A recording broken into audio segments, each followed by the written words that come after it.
អារម្មណ៍កថាអ្នកនិពន្ធជីវិតជាមេរៀនដែលយើងត្រូវសិក្សារាល់ថ្ងៃការសិក្សាជាកាតព្វកិច្ច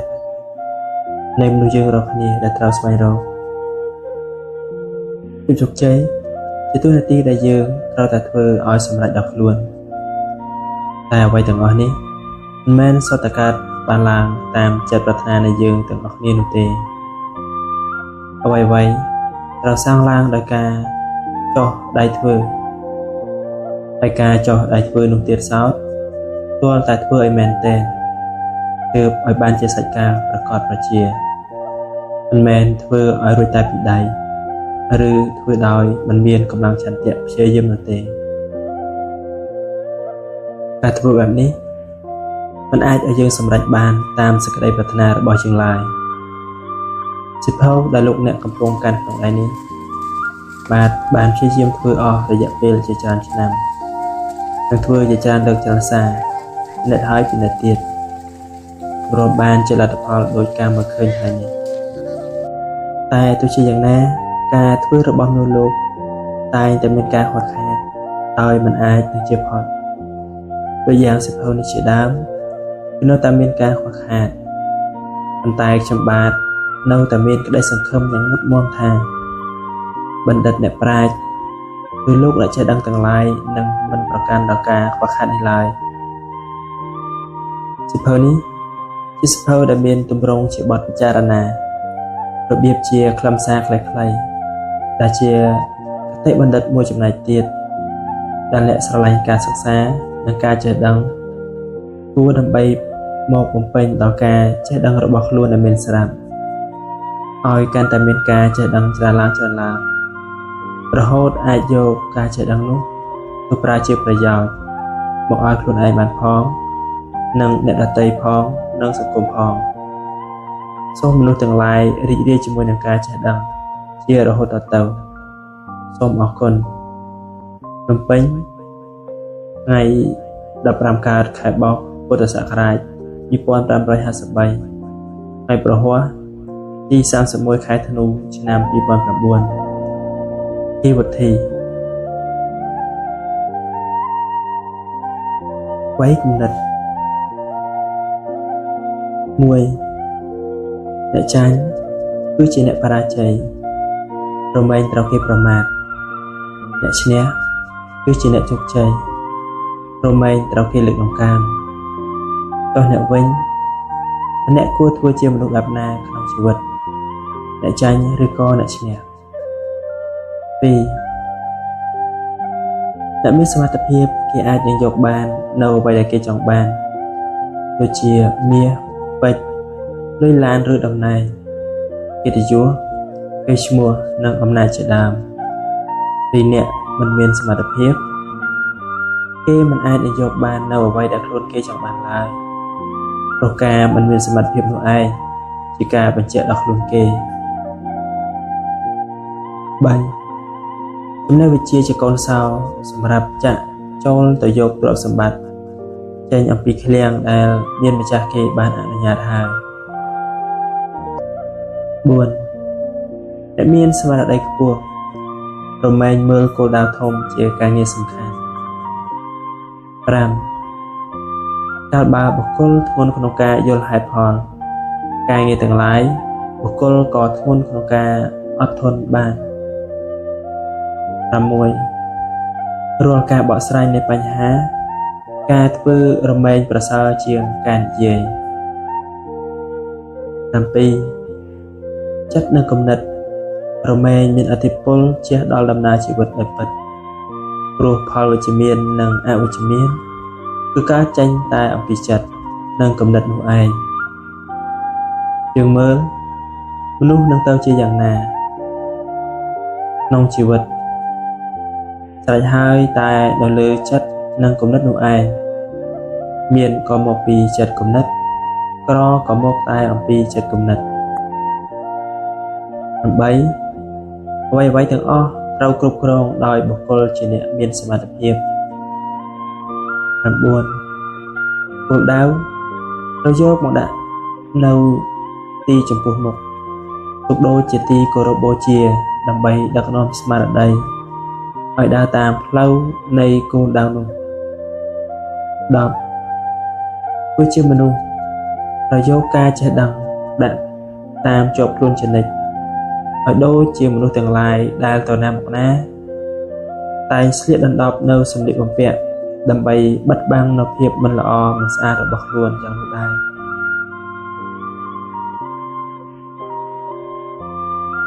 11បើមិនស្គាល់ភាពត្រឹមត្រូវថាយ៉ាងម៉េចផងតើនឹងឲ្យគេធ្វើនៅអ្វីដែលហៅថាត្រឹមត្រូវនោះយ៉ាងម៉េចនឹងកើត12សម្ដីទន់ភ្លន់សម្ដីពីរោះផ្អែមល្ហែមសម្ដីសុភាពរាបសារសម្ដីនិយាយត្រូវទំនងសម្ដីនិយាយមានប្រយោជន៍សម្ដីនិយាយត្រូវពេលសម្ដីមានហេតុផលមិនដឹងថាយ៉ាងម៉េចផងតើនឹងឲ្យគេនិយាយពាក្យទាំងនោះចេញមកយ៉ាងម៉េចនឹងបាន13បុគ្គលណាតាំងនៅក្នុងការអប់រំជាតារាបបុគ្គលនោះជាអគ្គបុគ្គលដ៏ប្រសើរលើលោក14សម្ដីដែលបុគ្គលនិយាយហើយធ្វើបាននេះមិនមែនជាសម្ដីរបស់អ្នកអួតទេតែនេះជាសម្ដីរបស់អ្នកខ្លាំង15ការងារណាមួយបុគ្គលធ្វើបានហើយដោយកម្រដោយលំបាកបុគ្គលនោះឯងជាកំពូលមនុស្ស16ភាពជាអ្នកខ្លាំងកាលបើជួបនឹងកម្លាំងនៃឧបសគ្គកាន់តែខ្លាំងប៉ុណ្ណាភាពខ្លាំងនៃបុគ្គលនោះរឹតតែខ្លាំងប៉ុណ្ណោះ17ភាពខ្លាំងនៃមនុស្សបង្កប់នៅក្នុងសន្តាននៃចិត្តមិនបង្ហាញតាមសម្បកក្រៅនៃមនុស្សឡើយលទ្ធផលសមិទ្ធផលដែលសម្រេចបានគឺជាការបញ្ជាក់អំពីភាពខ្លាំងនៃមនុស្សនោះ18កុំសោកស្ដាយនៅអ្វីដែលបានបាត់បង់ទៅតែត្រូវរកវិធីយ៉ាងណាដើម្បីនឹងយកបានមកវិញនៅអ្វីដែលបានបាត់បង់ទៅនោះ19ប្រើយុវភាពឲ្យទាន់សមត្ថកាលដើម្បីញ៉ាំងប្រយោជន៍ដែលមិនទាន់ដល់ឲ្យបានដល់ដើម្បីញ៉ាំងប្រយោជន៍ដែលកំពុងដល់ឲ្យដល់បរិបូរណ៍គ្រប់គ្រាន់ដើម្បីញ៉ាំងប្រយោជន៍ដែលបានដល់ហើយឲ្យដល់បរិបូរណ៍ច្រើនឡើង20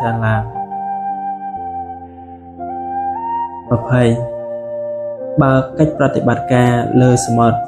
ភូមិសេដ្ឋកិច្ចដែលយកគំនិតនិងទង្វើជាក្បួនទ័ពប្រយុទ្ធ21កុំចូលកាន់សង្គ្រាមដោយគ្មានអាវុធកុំធ្វើដំណើរក្នុងជីវិតដោយគ្មានវិជ្ជាកុំចូលកាន់ការងារដោយគ្មានសមត្ថភាព22ចង់ចេះកុំស្ដាយសរសេរចង់មានដូចគេកុំស្ដាយកម្លាំង23បញ្ហាសេដ្ឋកិច្ចជាបញ្ហាចំពោះមុខបញ្ហានៅមុខគឺបញ្ហាអប់រំ24រៀនថ្នាក់បរិញ្ញាបត្រមានពេលកំណត់ត្រូវឈប់គឺ4ឆ្នាំរៀនថ្នាក់អប់រំចិត្តមិនមានពេលកំណត់ត្រូវឈប់ឡើយ25កុំធ្វើនៅការងារអ្វីដោយគ្រាន់តែបានប្រយោជន៍ទៅលើអ្នកដទៃចូលធ្វើនៅការងារអ្វីឲ្យបានជាប្រយោជន៍មកឲ្យខ្លួនឯងវិញ26មានតែការឈ្នះដោយភាពត្រឹមត្រូវប៉ុណ្ណោះទើបជាអតិជ័យគឺជំនះយ៉ាងធំជំនះយ៉ាងសម្បើមហើយការឈ្នះដោយភាពត្រឹមត្រូវគឺឈ្នះដោយការធ្វើត្រូវនោះឯង27គំនិតគិតល្អពាក្យសម្ដីនិយាយល្អនិងធ្វើអំពើល្អ3នេះជាកិរិយាប្រព្រឹត្តនៃបណ្ឌិត28គំនិតគិតមិនល្អពាក្យសម្ដីនិយាយមិនល្អ នឹងធ្វើអំពើមិនល្អបីនេះជាកិរិយាប្រព្រឹត្តនៃជនពាល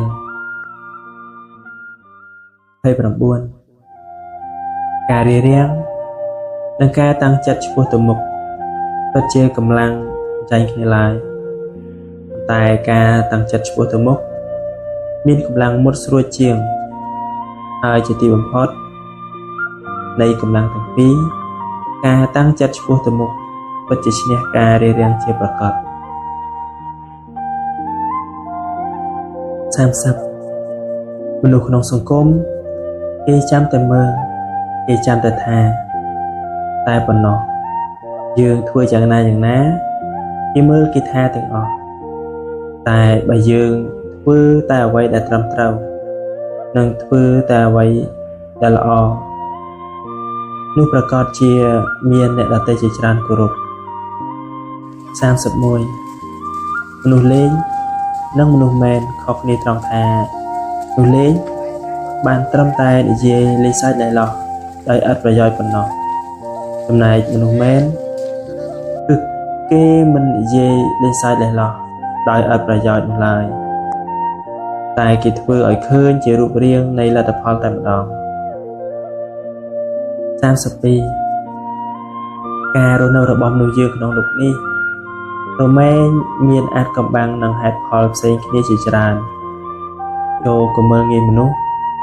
តាមរយៈរូបភាពជាសម្បកខាងក្រៅរបស់គេជួនកាលមនុស្សដែលយើងមើលងាយនោះគេជាមនុស្សដ៏អស្ចារ្យម្នាក់ក៏អាចថាបាន33យោងតាមច្បាប់ហេតុផលបានកំណត់ថាបើបុគ្គលមានកម្លាំងព្យាយាមប៉ុណ្ណាលទ្ធផលដែលសម្រេចបានក៏មានទំហំស្មើនឹងកម្លាំងព្យាយាមនោះយ៉ាងណាប្រសិនបើបុគ្គលមានគោលដៅនៅទីដ៏ខ្ពស់បុគ្គលក៏គប្បីប្រឹងប្រែងក្នុងឆន្ទៈឲ្យស្មើនឹងកម្ពស់នៃទីដៅរបស់ខ្លួនយ៉ាងនោះដែរ34បើយើងមានសេចក្តីព្យាយាមជាតារាបក៏ដូចជាខ្សែទឹកទន្លេដែលចេះតែហូរទៅមុខជានិច្ចដោយមិនមានការត្រឡប់ក្រោយនោះនៅក្នុងដំណើរជីវិតនៃយើងប្រកាសជានឹងជួបប្រសពនៅសេចក្តីសម្រេចនិងគ្រប់គ្រាន់ដោយទ្រព្យសម្បត្តិ35ការធ្វើដំណើរក្នុងផ្លូវណានឹងទៅដល់គោលដៅក្នុងផ្លូវនោះធ្វើដំណើរក្នុងផ្លូវខុសនឹងទៅដល់គោលដៅក្នុងផ្លូវខុសធ្វើដំណើរក្នុងផ្លូវត្រូវក៏នឹងទៅដល់គោលដៅក្នុងផ្លូវត្រូវ36ត្រូវគឺត្រូវមិនមែនត្រូវនៅលើចំនួនភាគច្រើននៃនិន្នាការនោះទេខុសគឺខុសមិនមែនខុសនៅលើចំនួនភាគច្រើននៃនិន្នាការនោះដែរ37ត្រូវតាំងចិត្តក្នុងការសិក្សាដើម្បីធ្វើបដិវត្តជីវិតដួលរំលំនឹងរបបផ្ដាច់ការដែលកំពុងគ្រប់គ្រងដោយភាពក្រីក្រនិងអវិជ្ជាជាអ្នកកាន់អំណាចទិសដៅគឺដើម្បីការប្រែស្ថានភាពក្នុងជីវិតបច្ចុប្បន្នឬបំរាស់ចេញពីភាពជាទាសករនៃការលំបាកវេទនាទាំងឡាយប្រយុទ្ធប្រឆាំងដើម្បីយកឲ្យបាននូវសេរីភាពរុងរឿងនៃជីវិតតែក្រាលដោយកម្លាំងតស៊ូដ៏មហិមាក្នុងសមរភូមិនៃជីវិត38គេរាល់គ្នាព្យាយាមណាស់ក្នុងពេលបច្ចុប្បន្នពីឈ្មោះនៃសេចក្តីសម្រេចគេមានក្នុងអនាគតចុះអ្នកវិញតើព្យាយាមហើយឬនៅបច្ចុប្បន្ន39សេចក្តីសម្រេចមិនលំបាកស្វែងរកឡើយតែត្រូវស្វែងរកតាមប្រព័ន្ធនៃសេចក្តីព្យាយាមនិងប្រព័ន្ធនៃសេចក្តីអត់ធន់40ការហៅចូលមកនៃទ្រព្យសម្បត្តិរមែងមានចរន្តរបស់វាគឺហេតុបើចរន្តគឺហេតុមិនមានទេការហៅចូលមកនៃទ្រព្យសម្បត្តិក៏មិនមានដែរ 41ហេតុពិតជាត្រឹមត្រូវមែនហើយសម្រាប់ការបានមកនៅផលនោះប៉ុន្តែហេតុនោះក៏ត្រូវតែឲ្យត្រូវទំនងផងដែរទើបការបានមកនៅផលសមប្រកបដោយល្អ42កំពែងទ្រព្យសម្បត្តិមានជញ្ជាំងរឹងមាំមានកម្រាស់ដ៏ក្រាស់និងមានកម្ពស់ក៏ខ្ពស់បើបុគ្គលមានកម្លាំងដោយទម្លាយបាននៅកំពែងនេះគឺបុគ្គលពុះពៀរកបានដោយទ្រព្យសម្បត្តិបុគ្គលនោះនឹងត្រូវគេឲ្យឈ្មោះថាជាកម្ពុជាបរោះគឺបរោះដែលមានបានដោយទ្រព្យសម្បត្តិ43កំដេចដល់ថ្ងៃដូចជាខ្លួនជាអ្នកធំក្នុងនគរ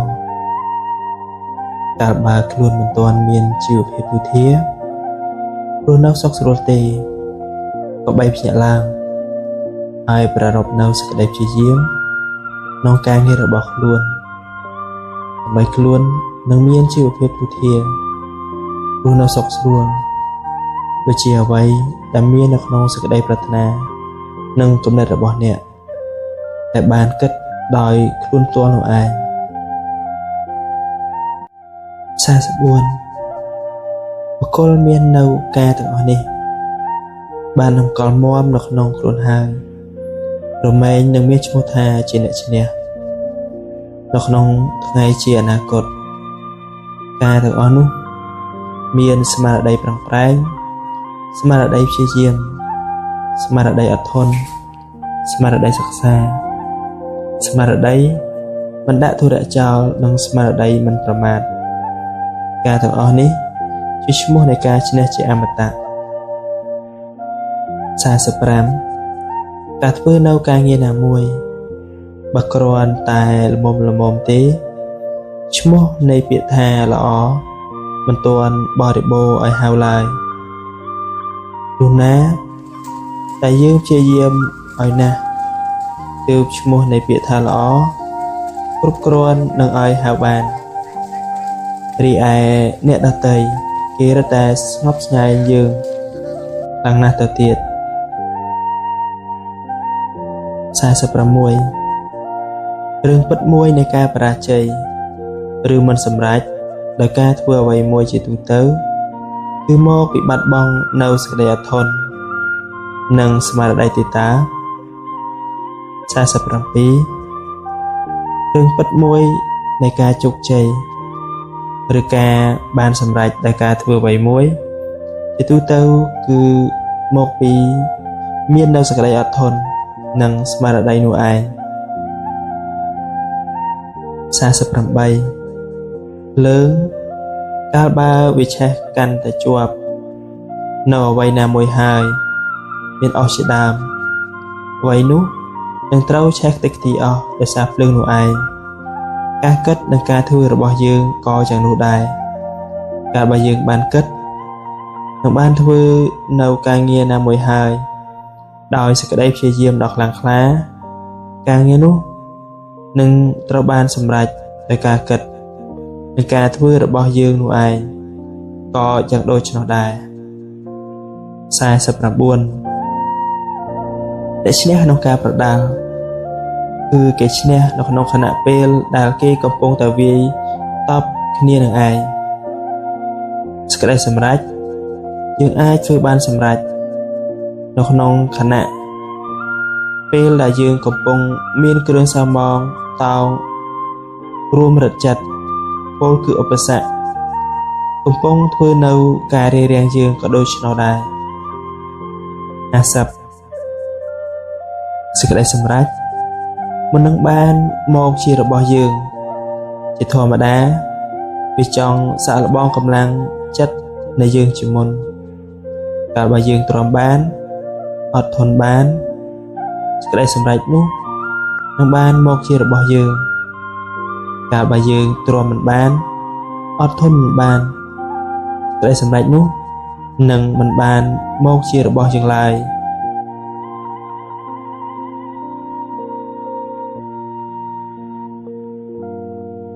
គ គឺយើងបរាជ័យហើយ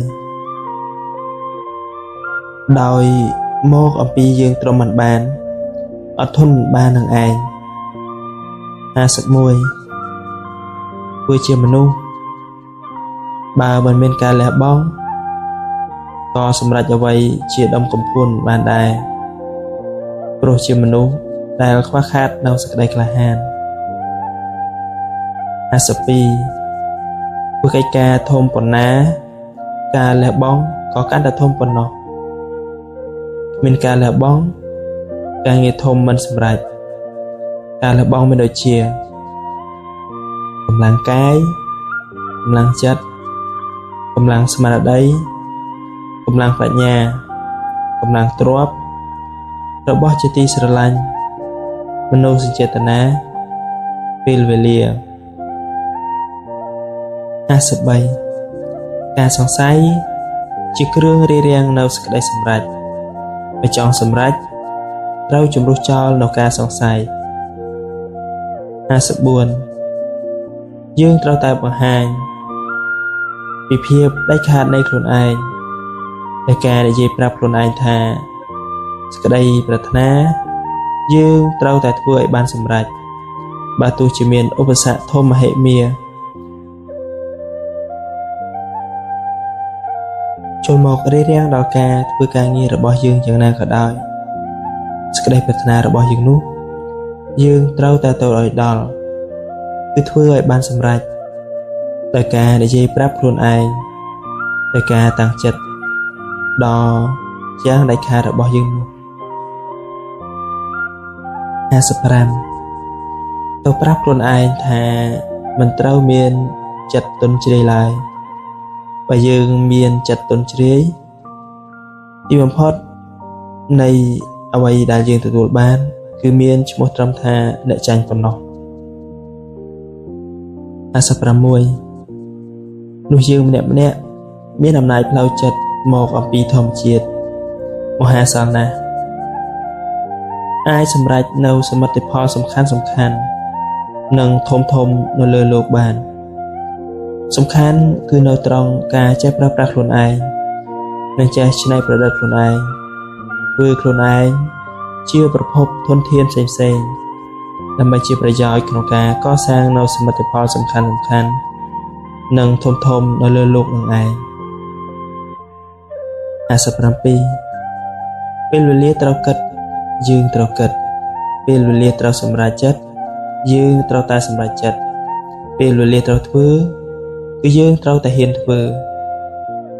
58ចរិតលក្ខណៈរបស់អ្នកក្លាហានរមែងជាអ្នកហ៊ានធ្វើនៅអ្វីដែលជាការសម្រេចចិត្តរបស់ខ្លួន59ធ្វើជាមនុស្សត្រូវហ៊ានគិតហ៊ាននិយាយហ៊ានសម្រេចចិត្តនិងហ៊ានធ្វើ60ពេលបរាជ័យចូលមកដល់មិនខុសនឹងពេលវេលានៃសុរិយាទាបអស់ស្ដង្កត់នោះទេបន្ទាប់មកវានឹងធ្វើដំណើរទៅរកទីកាន់តែងងឹតទៅ61ពេលជោគជ័យបានចូលមកដល់មិនខុសអ្វីនឹងពេលវេលានៃអរុណរះនោះទេបន្ទាប់មកវានឹងធ្វើដំណើរទៅរកទីកាន់តែភ្លឺទៅ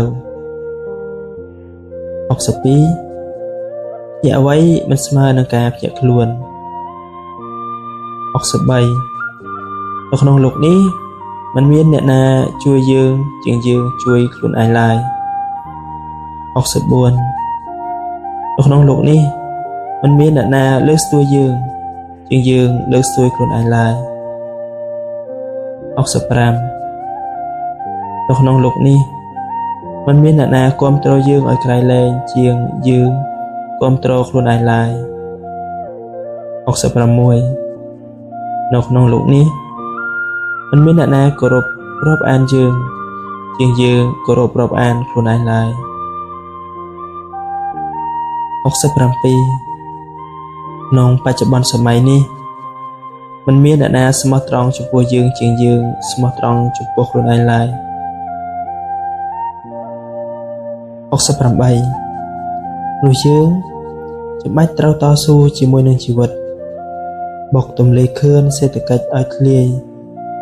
មានមុខឆ្ពោះត្រង់សំដៅទៅកាន់ភាពសុខស្រួលនៃការរស់នៅដោយតម្កល់ទុកនូវស្មារតីក្នុងសេចក្តីព្យាយាម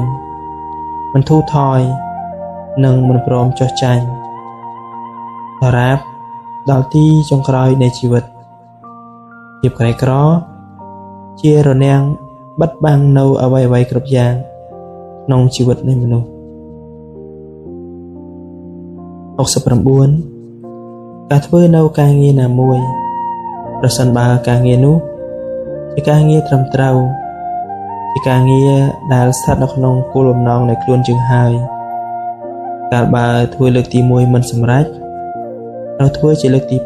2កាលបើធ្វើលើកទី2មិនបានសម្រេចត្រូវធ្វើជាលើកទី3កាលបើធ្វើលើកទី3មិនសម្រេច